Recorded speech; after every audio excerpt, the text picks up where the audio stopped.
turns in. Yeah, stop moving around. Stop moving around under braking and all over the track, and that won't happen, Ole. You're an idiot, mate. You're your own worst enemy. You did not stop moving, weaving all over the track. That's your own fault, mate.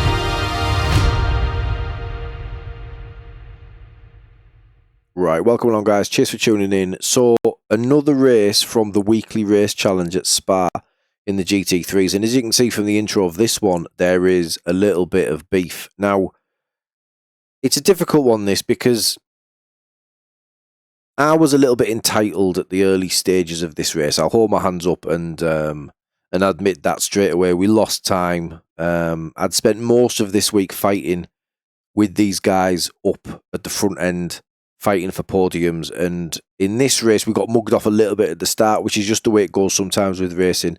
But we got stuck behind a guy who was adamant he was just going to defend for his life, which is fine again, and I do mention that in the race, but his defence was very questionable in my opinion. The reason for this video is I would like your opinion on it, so feel free to let me know in the comments what you think. I won't go into it anymore. We'll just roll the video, so let me know what you guys think. Do us a huge favour, hit the like button, and if you're not yet subscribed to the channel and obviously like this sort of content, then please consider subscribing. Right, let's go. 20 minutes. The track temp is 30. The air temp is 24 Celsius. Follow car number 01 in the right column.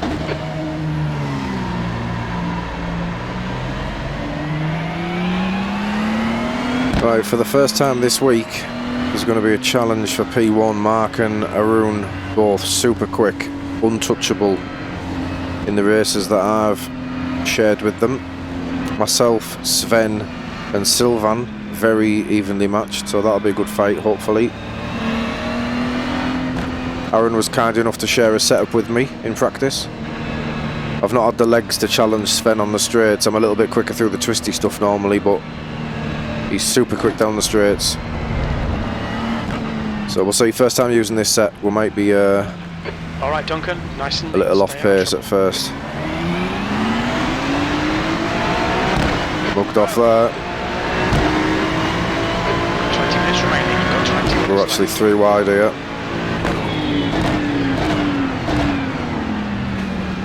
Car right. Still there. Still there. Still there. Still there. Clear right.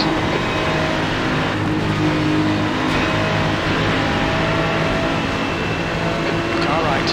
That's a lift. Hold your line. Still there. Still there. Still there. Hold your line. Hold your line. Still there. Still there. Clear right. Car right. Behave. Hold your line.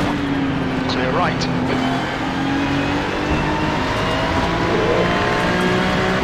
Car left. Still there. Sylvan, man. Clear left. Fair enough, he had the run, but was ambitious. That required me to back out. Didn't expect that from him. You can see on Race Labs he's a clean driver. I have tagged him as such.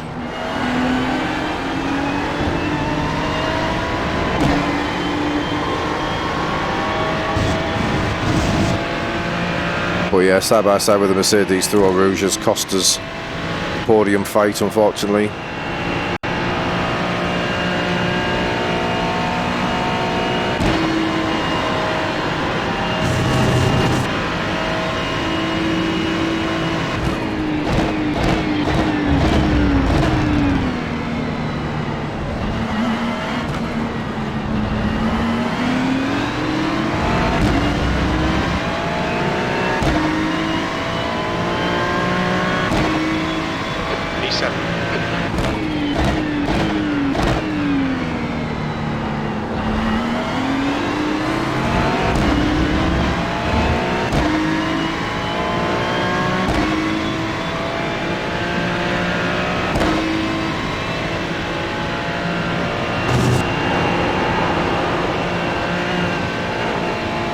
Bit of understeer mid-corner there, not used to that. Like I said, different setup, so a little bit of a time to adjust.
Come on, man.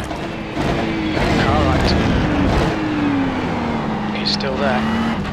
Right side's clear.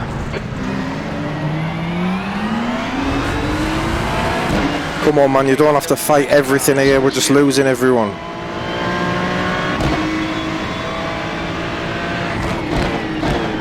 Why not?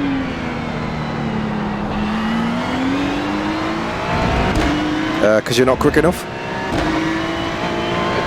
15 minutes. I don't Relax, focus, keep it smooth.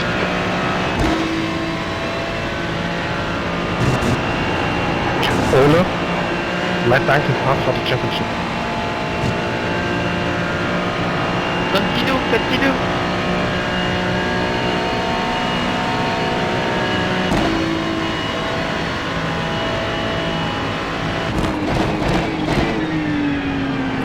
Sven just said let me pass for the championship. I don't know what he means by that. I don't expect Ola to let me pass. I just, you know, we can see how much time we're losing here.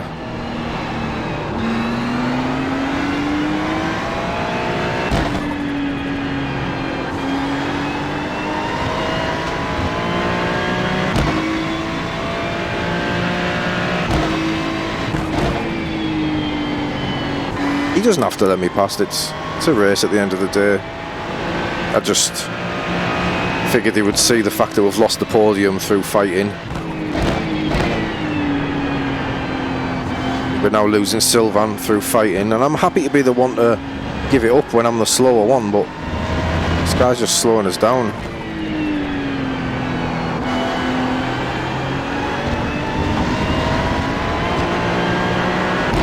Do you like my bed? Nope.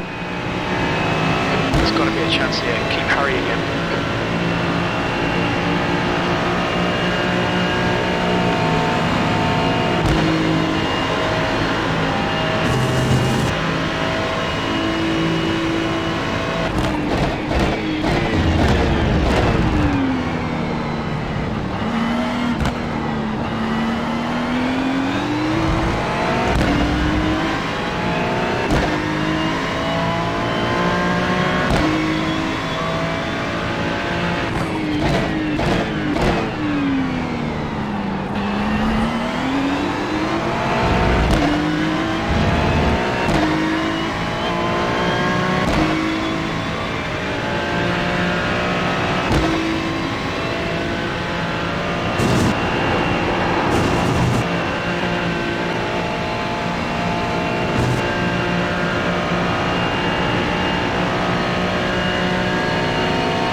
Side.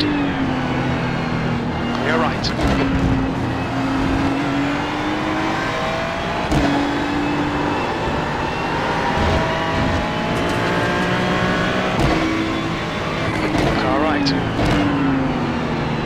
Right side's clear.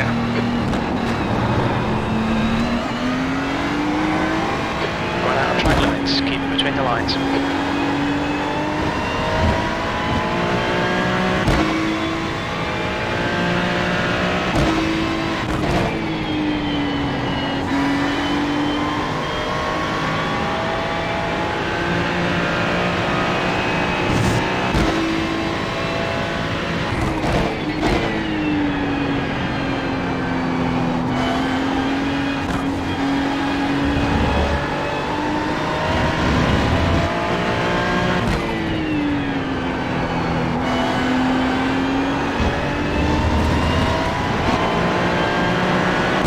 First one was a block, right?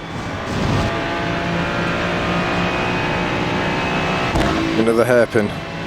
He certainly moved after me. It's my fault I ran into the back of him after that, but certainly a block before that. Okay, Duncan, just cut the track.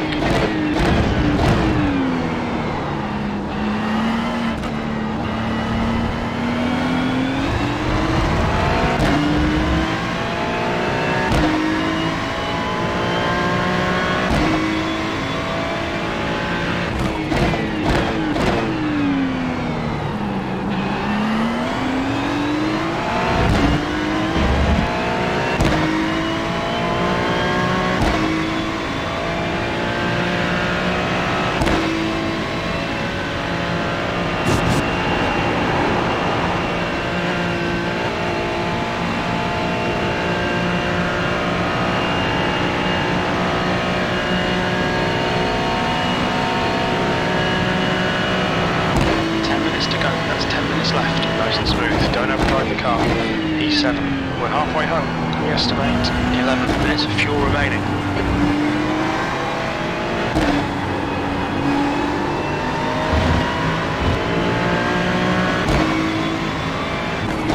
Left side.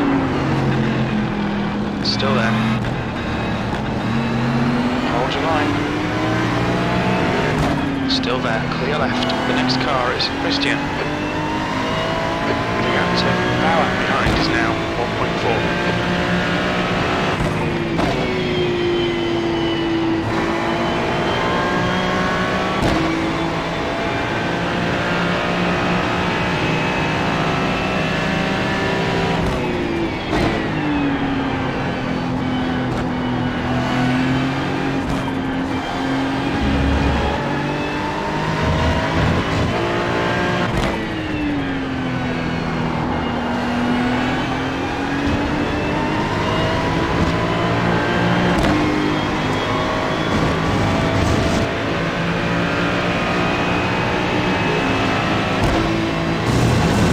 Okay, Duncan, you've got half your fuel left.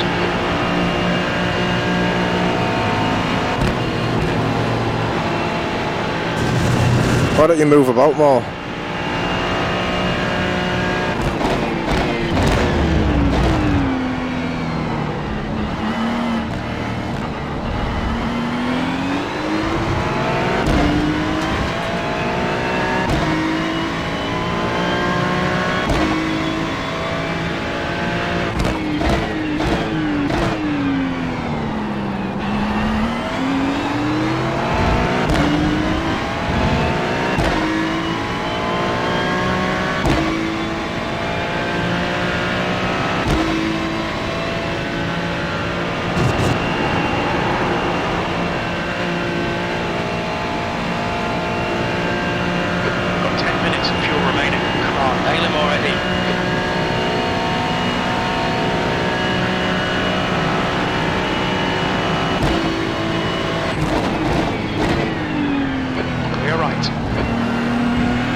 Yeah, stop moving around. Stop moving around under braking and all over the track, and that won't happen, Ole.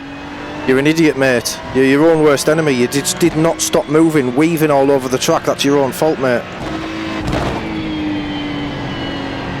So so much quicker than me, but can't overtake. Very good.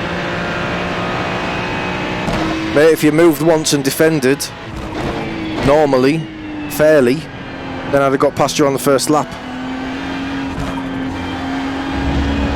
This is not F1. Right, so the rules of racing don't apply? Is that what you're saying? Anyway, you're in the wall now, aren't you? So enjoy that. I'm not in the wall, man. I am P11.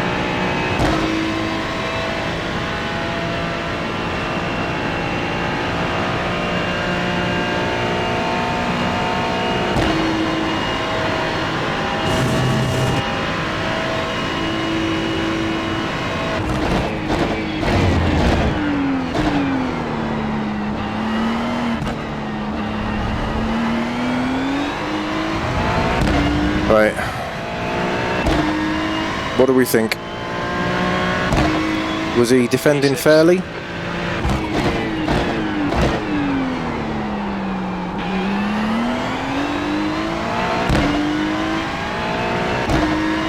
He certainly got what was coming to him.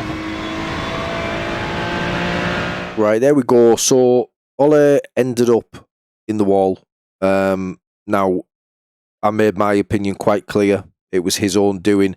He was his own worst enemy. He was defending way too aggressively. Everyone, no matter their pace, has the right to defend in a race. It's a race at the end of the day. And that's what I said in there. I was a little frustrated. We got held up a little bit. But at the end of the day, it's a race. And he is racing me for position. So I have no problem with somebody defending. But I do have a bit of a problem with the way he defended.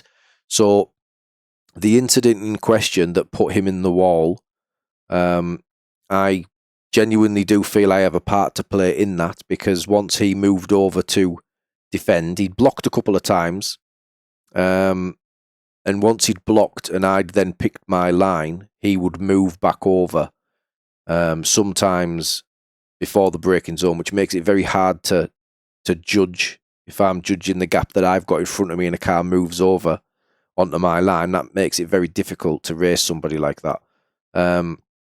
There was a couple of times where he left me no space. He moved across, across the front of my line at the apex a couple of times, ran me out wide a couple of times. So just very aggressive strategy, which again is fine. I've got no problem with an aggressive strategy, but it's got to be fair.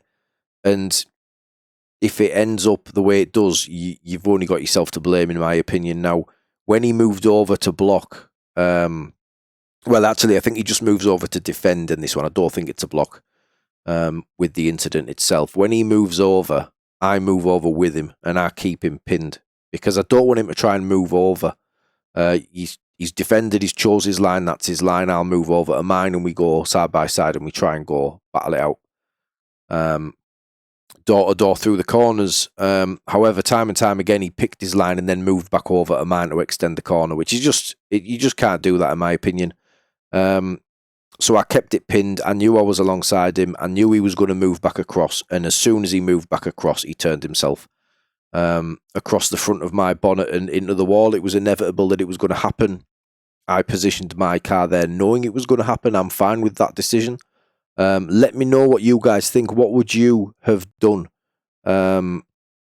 It's a risky strategy from me as well. I could end up in the wall just as easily as Ole did.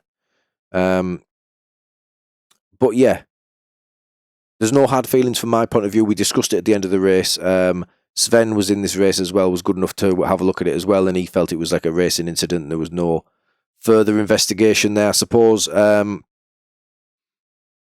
yeah, what do you guys think? Let me know in the comments. I just wanted to highlight it. It's something that we face as sim racers all the time. Very aggressive drivers, don't want to give it up, don't want to allow quicker people through. They don't have to. There's no reason for them to allow me through or allow anybody who's faster through. I will always let the faster driver through because I feel we can then close the gap to the guys ahead. But that's just me. He doesn't need to do it. He's not obliged to do it. Yeah, he said at the end he didn't think he did anything wrong. He didn't think he was a dirty driver. And I actually said to him, I don't think you're a dirty driver. I just think it's a it's a risky, aggressive defense. But yeah, that's the way it goes sometimes. Hopefully you guys like this video. If you did, hit the thumbs up before you go. You'd be doing me a big favour there. And if you're not yet subscribing to the channel, and obviously you like this sort of content, then please consider subscribing. Right, cheers guys. See you on the next one.